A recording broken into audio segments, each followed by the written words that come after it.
नमस्कार आपण देखुछंती now Odisha news लोकंक खबर आम नजर। राजनैतिक शत्रुतारे गोष्ठी संघर्ष उभय पक्षरु 4 रु अधिका आहत।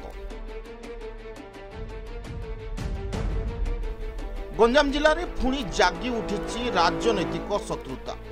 हिंडल ग्राम में दुई गोष्ठी मध्य उग्र संघर्ष, मारणास्त्र सह आक्रमण और प्रति आक्रमण। उभय पक्षरु 4 रु अधिक व्यक्ति गुरुतर आहत।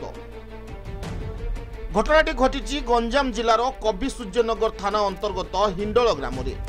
किछि दिनर व्यवधान पर पुणी उत्तेजना। गत साधारण निर्वाचन ठारू चलीथिला शत्रुता आज उग्र रूप नेइथिला। दुई पक्षरु होइथिला आक्रमण और प्रति आक्रमण। आहत मानंकु कवि सूर्यनगर गोष्ठी स्वास्थ्य केन्द्र और आसिका उपखंड चिकित्सालय रे भर्ती करा जायछि।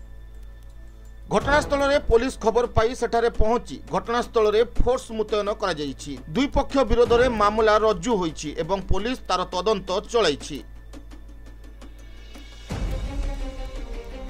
Bureau report now Odisha news.